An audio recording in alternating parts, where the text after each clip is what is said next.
Allahu Ekber, Allahu Ekber.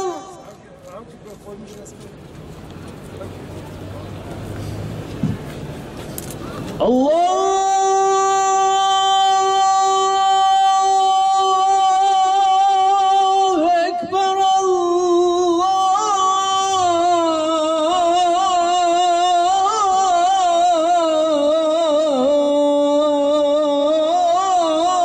Allahu Ekber.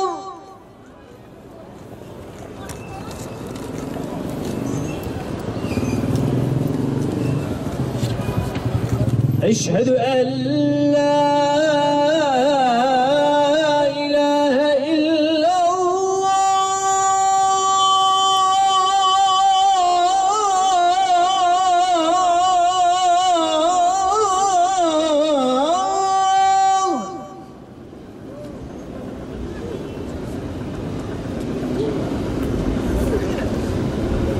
Eşhedü en la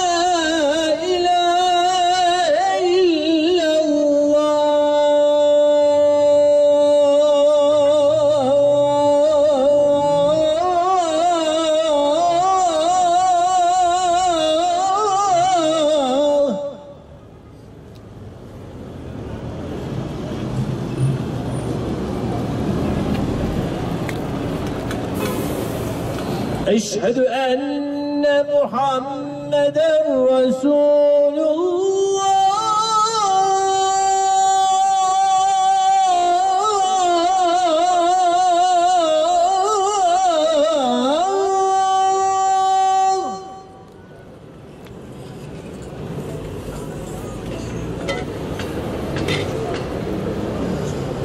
Eşhedü enne Muhammeden Resulullah.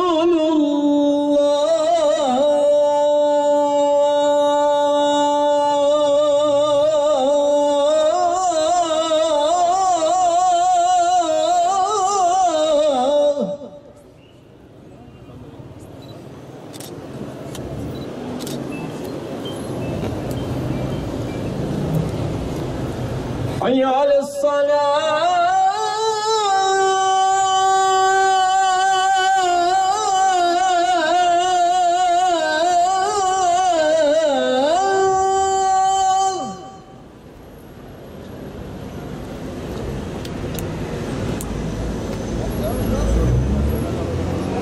Hayy ale's-salâh.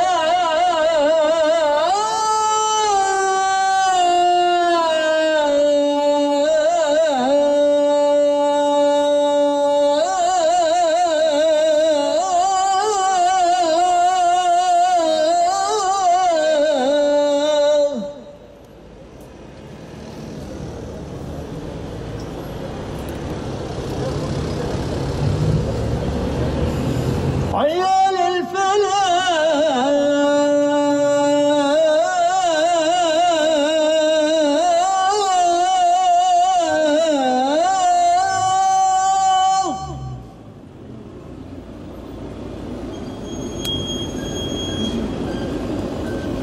Hayy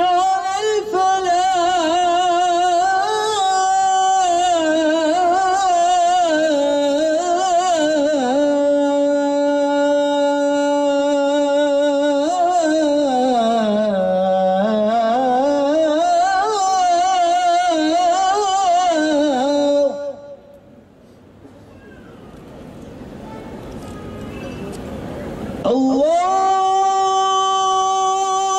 Ekber,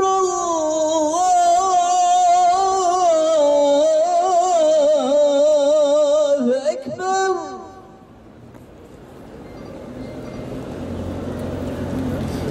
La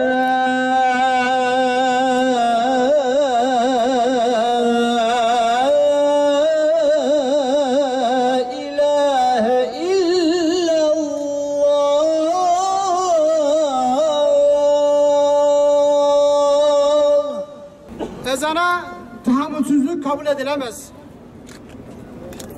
8 Mart Dünya Kadınlar Günü nedeniyle Taksim'de bir araya gelen kadın gruplar yürüyüş düzenledikleri esnada yatsı ezanının okunmasını ıslıklarıyla protesto ederek Müslüman bir ülkede kesinlikle olmaması gereken bir densizliğe imza atmışlardır.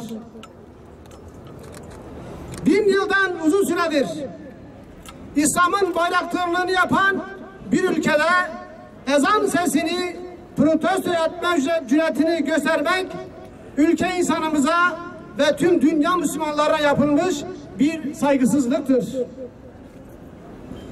Ezan sesi üzerinden yapılan bu tahammülsüzlük kesinlikle kabul edilemez.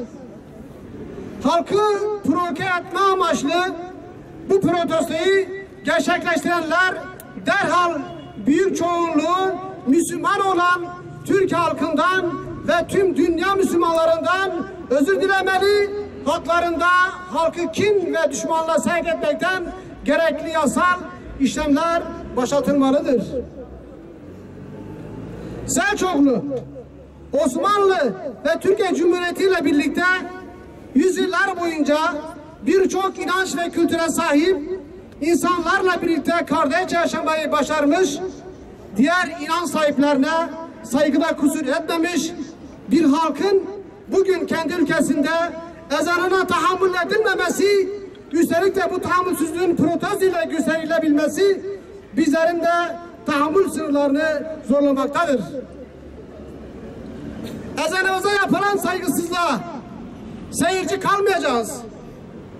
İslami değerlerimize saldırı halinde olan insanlar arasında kin ve düşmanlığı aranen tahrik etme ve kamu barışını bozma amacıyla yapılan bu protestoyu inanç özgürlüğü çerçevesinde değerlendirmemiz asla mümkün değildir. Türkiye her dinden, inançtan insanların yaşadığı geniş bir mozaiktir.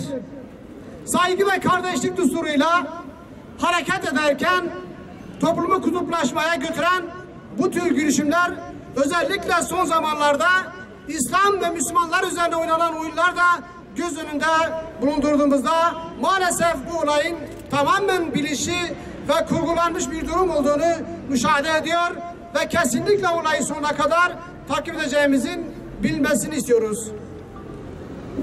Birlik ve beraberliğe en çok ihtiyaç duyduğumuz şu günlerde Müslümanları namaza çağıran evrensel mesaj ezan sesini protesto etmek, toplumumuzdaki kardeşlik duygularını yıkmaya yönelik birlik ve beraberliğimizin çimentosu dinimiz ve ezanımız üzerinden hayırlı tohumları ekmeye çalışmaktadır.